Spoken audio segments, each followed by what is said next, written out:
خللت معاكم الفسيخ وكمان خللت معاكم السردين. جيت دور بقى على القمر اللي ماليه السوق اليومين دول، وما شاء الله مقليه تحفه، مشويه تحفه، صينيه حاجه عجب. فقلنا بقى نخللها بقى. البسارية ما شاء الله سعرها حلو قوي. انا جبت الكيلو البسارية زي ما بقول لكم كده كتير اليومين دول.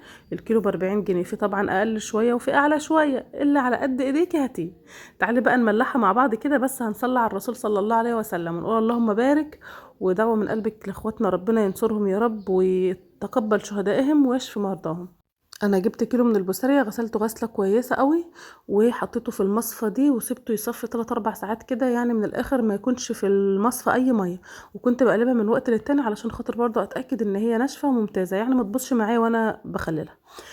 بعد كده فضيتها بقى في صينيه بالشكل ده كده. كيلو البسارية انا حطيت عليه يعني 2.5 معلقة كبار من الملح الخشن. بعد كده هحط عليه معلقة صغيرة من الكركم، ومعلقة صغيرة من الشطة، وهقلبهم في بعضهم. ممكن تحطي ملح وشطة بس، ممكن تحطي ملح بس، او ملح وورق لورا بس بصراحة الشطة والكركم بيضيفوا لها اضافة حلوة قوي يعني. بس مهم انك تحطي في قلبها ورق لورا. انا بقى قلبتها في بعضها مع المكونات الجميله اللي انا حطيتها فيها، ومهم جدا تقلبها كويس، تتاكدي ان كل بسارية اتغلفت بالخلطه دي حلوه قوي. بعد كده هتجيبي برطمان ناشف مفهوش اي ميه، هتحطي في الارضيه بتاعته رشه ملح بخلطه كده برضو نفس الخلطه دي اللي هي ملح وشطه. هتحطي بقى طبقه بسارية وترش عليها رشه خفيفه كده من الملح. وبعد كده هتحطي طبقه بسارية تانية وكمان رشه خفيفه من الملح. فلو بتشوفينا بقى لاول مره ما تنسيش تشتركي في القناه، وكمان تفعلي زر الاشعارات للكل علشان يوصلك كل وصفاتنا السهله البسيطه اللي دايما بنعملها. بعد كده احط بقى كل كميه البسارية بالشكل ده كده، ومش شرط بقى البرطمان يكون على قدها، ده ما شاء الله ده كان ياخد كمان كيلو يعني. فقلنا مش مشكله هنعمل فيه. اللي شاف حلقه السردين كنت برضو مخليلها في نفس البرطمان ده. حطيت بقى رشه ملح على الوش، وهنضف بقى البرطمان بتاعنا كويس جدا.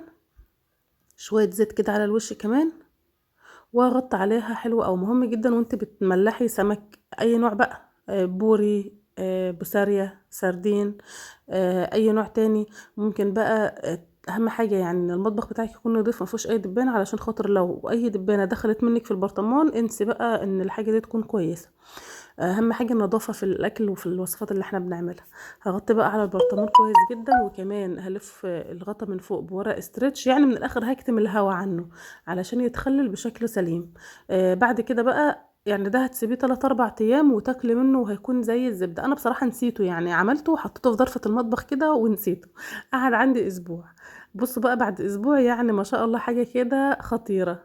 بصوا البسارية طالعة بقى يعني ولا مهرية ولا معجنة في بعضها، الواحدة بوحدتها وحاجة كده بألف هنا وشفا. شكلها لوحده شهي جدا يفتح النفس. احنا بنعمل ايه بقى علشان خاطر ما احنا مش هناكل الكيلو كله مرة واحدة. بنجيب طبق نغرف فيه شوية بسارية على قدنا، ونرش عليهم رشة كده من عصير الليمون وشوية زيت وبصلتين كده، رغيفين تراي، واقعدي بقى اديها بقى أكلة يعني من الآخر هتفتح النفس. باقي الكمية بنحطها في البرطمان تاني أو علبة تلاجة، وتحطها في التلاجة وقت ما تعوزي منها بتاخدي، علشان خاطر ما تبوظيش كل الكمية. أتمنى حلقتنا النهاردة تكون عجبتكم، وتقومي بقى تشتري لك كيلو بسارية كده، حتى لو أصغر من دي ينفع، لو أكبر من دي برضو ينفع. تخليها بنفس الطريقة وإن شاء الله تعجبك جدا، وتبطلي بقى تشتري أي حاجة من بره. أي حاجة ينفع إن احنا نعملها في البيت وفري ودبري واعمليها. شفتي بقى الجمال بتاعنا عامل ازاي؟ اتمنى بقى حلقتنا النهارده تعجبكم. زي ما انتم شايفين البسارية خارجه معانا زي الفل. اتمنى ان انتم تجربوها بنفس الطريقه، واستنونا بقى في حلقات تانية ان شاء الله. اهم حاجه ما تنسيش تتفاعلي على الحلقه بتاعتنا بلايك وكومنت، وكمان شير الحلقه، واترككم في رعايه الله ومع السلامه.